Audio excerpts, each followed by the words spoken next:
podían bañarse en este arroyo luego de sacrificar una cabra a Apolo. Incluso esta civilización tan educada y racional todavía creía en poderes divinos misteriosos. El gran templo de Apolo era sede de una especie de profeta, el oráculo de Delfos. Sus profecías podían afectar el destino de los hombres y la historia de las naciones. Los ciudadanos comunes venían a preguntar si debían casarse o si su cónyuge les era infiel. Los generales preguntaban si debían ir a la guerra. Un sacerdote llevaba sus preguntas al oráculo, o Pitia, como se la llamaba. La medium era una mujer común del lugar que entraba en trance, masticando hojas alucinógenas.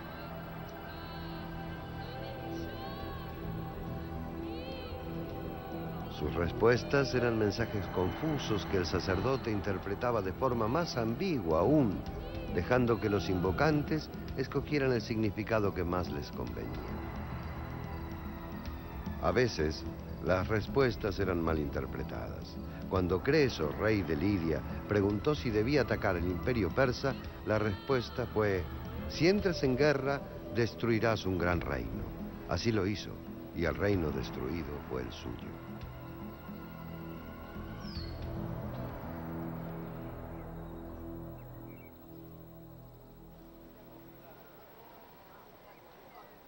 Los santuarios griegos rebosaban de vida, y no debemos imaginarlos inmaculados con templos blancos y sacerdotes con limpias vestiduras.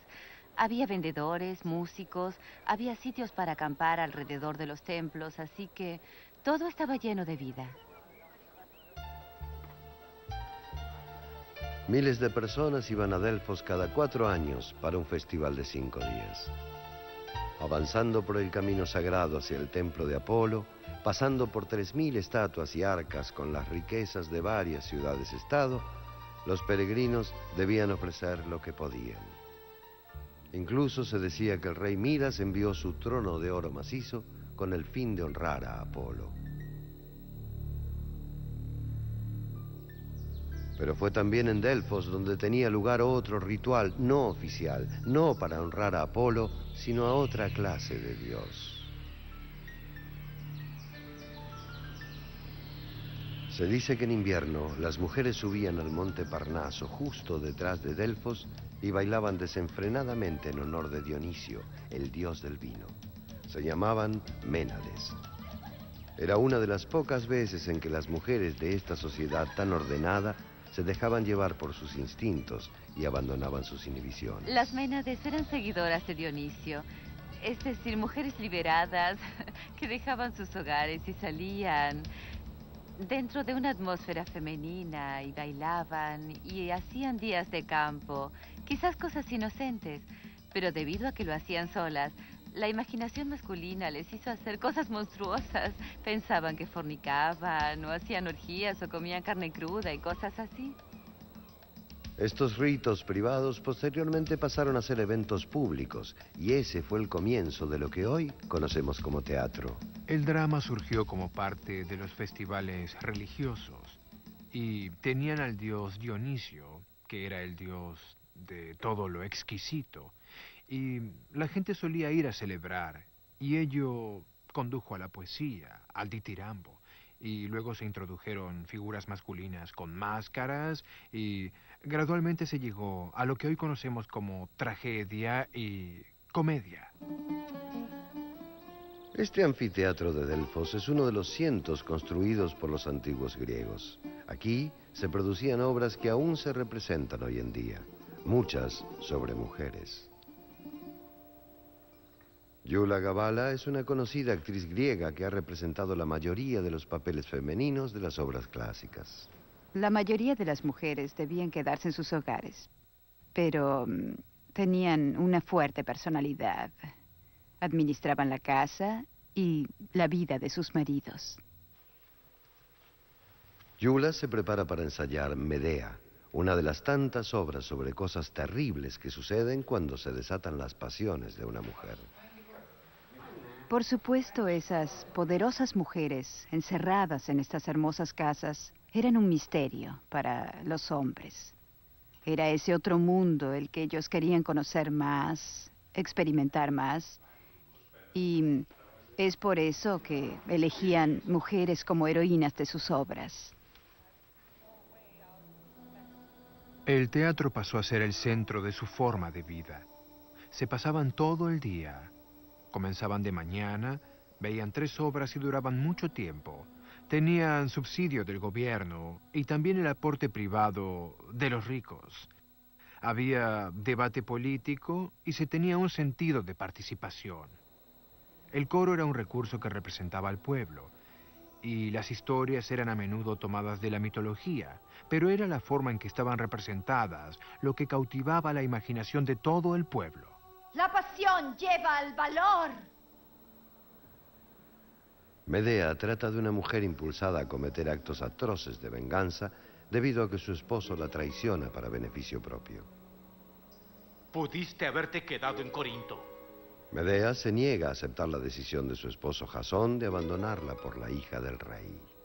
Pero hablaste como una tonta. ¿Y ahora qué? Y ahora estás desterrada. La tragedia de Medea cuenta que ella deja todo por Jasón. Y en una sociedad dominada por los hombres, ella no puede evitar que él la abandone junto con sus hijos.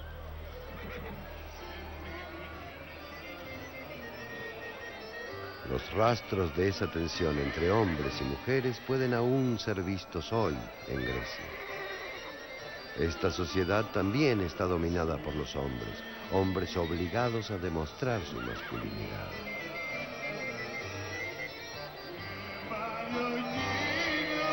Ninguna mujer actuará en el festival de este verano, ni siquiera bailará.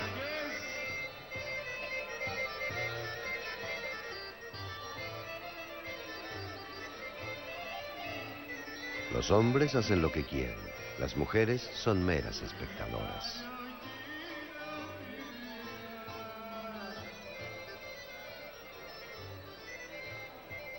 Atenas ha sido descrita como un club de hombres y en cierta forma eso es cierto.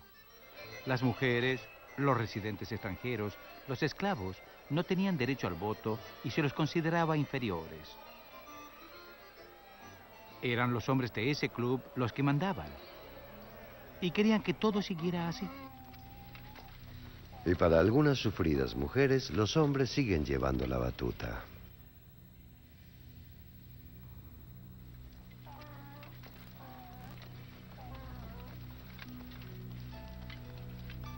Cobarde. Te salvé la vida. Y todos los griegos lo saben. Y luego de haberlo soportado todo, te arrastraste hacia otra mujer.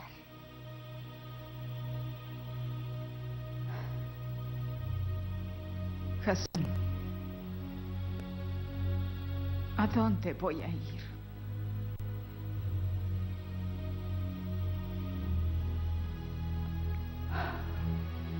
Desesperada, Medea llega a la trágica conclusión. Su única venganza posible es matar a sus propios hijos. Bien, Medea es una obra que le habla a una sociedad actual en la cual prolifera el divorcio, en la cual las mujeres y los hombres se enojan entre sí, en la que la custodia de los hijos es un tema central, y uno la ve representada con una emoción tal que te hace llorar. Mujeres como Medea, Helena, son mujeres que incluso se ven hoy en día. Las mujeres de hoy tenemos los mismos problemas. Problemas de relación con los hombres, en nuestras familias, con nuestros maridos.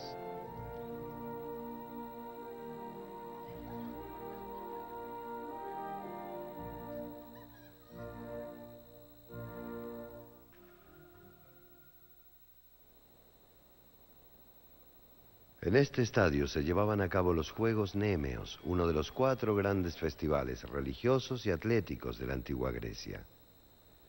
El estadio original albergaba 20.000 espectadores. El sitio fue excavado por el profesor Stephen Miller, quien está reinstaurando los juegos. Sus anunciantes debían ser entrenados y vestidos. ¿Alguien tiene un alfiler de gancho? En los juegos originales, los funcionarios eran elegidos de cada ciudad-estado. Por lo general, antes de eso se no saben. Los antiguos griegos no tenían fines de semana libres. Trabajaban todos los días, excepto durante las más de 50 fiestas religiosas y festivales deportivos. Solían venir grupos de familias o amigos. Tendían sus mantas, secaban sus odres, se sentaban y observaban los juegos. Imagínense también secciones de ovaciones. Encontramos como pruebas concentraciones de monedas que nos indican, por ejemplo, que enfrente estaba el centro de la sección corintia de ovaciones.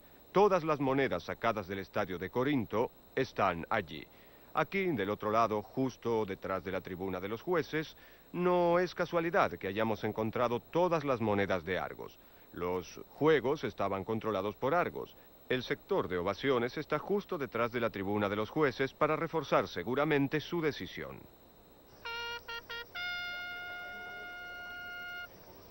En el lugar del estadio, Miller hizo un descubrimiento sorprendente. Una línea de partida con agujeros. A partir de ella reconstruyó un antiguo mecanismo de partida, el Isplex. Se puede oír la torsión. Y lo que tenemos es un mecanismo que, igual que el codo, con el brazo hacia arriba, cae hacia adelante. Y creo que es importante escuchar el chasquido que hace al caer. Unos postes sostenían sogas frente a los atletas. Un funcionario las dejaba caer, dando salida a los competidores. ¿Preparados? ¿Listos? ¡Ya!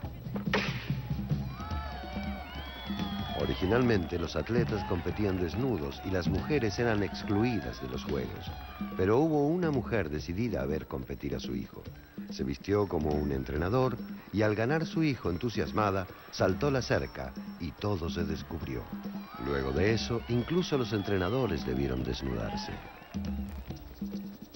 Los que hacían salto de longitud llevaban pesas que lanzaban para ser impulsados hacia adelante antes de caer. Así, conseguían unos centímetros más en cada salto. Los ganadores recibían como premio guirnaldas de laurel o apio del monte. A su regreso, les lanzaban flores en los fastuosos desfiles en los que eran paseados por la ciudad en elegantes carros. A menudo se les hacía una estatua. Si eran atenienses, disfrutaban de cenas gratis el resto de sus vidas.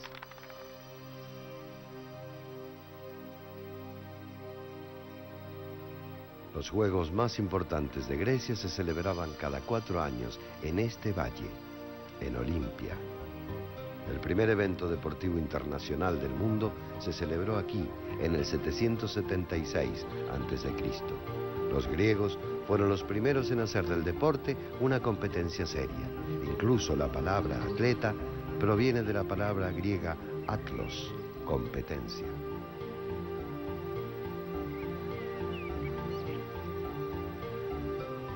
Pero el Festival Olímpico fue en un principio un evento religioso.